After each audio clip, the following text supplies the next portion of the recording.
$96,198 was invested in savings bonds with an annual interest compounded 16 times per year. After 13 years, there is $196,405.71 in the savings bonds. What was the interest rate of the investment? We start off with our exponential growth formula.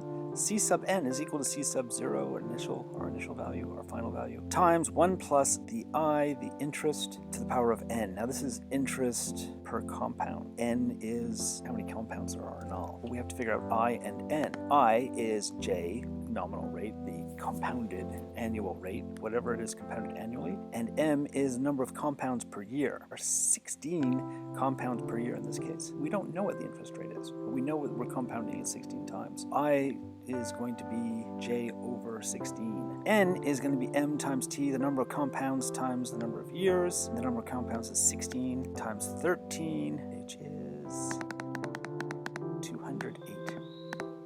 Put in everything we know. So we know our final amount is $196,405.71.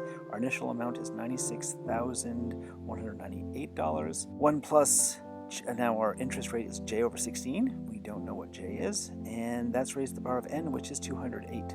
Get rid of the 96,198. It is multiplying the bracket, so I'm going to divide both sides by 96,198. When I divide the right-hand side by that, it just cancels. It gives me 1. When I divide the right-hand side, we get this division. It gives us 1964005.71 divided by 96198 is equal to 2.041681. It goes on for a while. Keep that number in your calculator. You need it. You don't want to round this. Is equal to 1 plus j divided by 16 to the power of 208. I can get rid of that 208 by raising this side to the 1 over 208, dividing this by 208. If I raise the right-hand side to the 1 over 208, I have to raise the left-hand side as well. Okay, when I raise the right-hand side, it cancels, right? So I'm just left with the 1 plus j over 16. On the left-hand side, I have 1 over 208 as the exponent. Take this number, and we raise it to the exponent.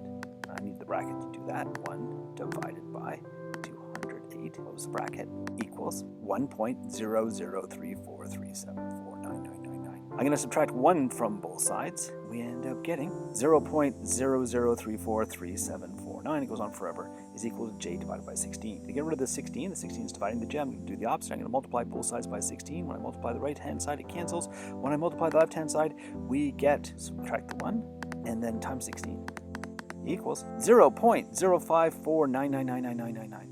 That 999 goes on forever, so I'm just going to round it up to this decimal place, right? So it's going to be 0.055 is equal to j. That's as a decimal. As a percent, it is going to be, move the decimal place twice, 5.5%. The annual interest rate was 5.5%. Let's put that actually into the program to see if it works.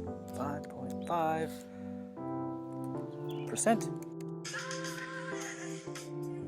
And that's it for a level 26 type question. Have a good day.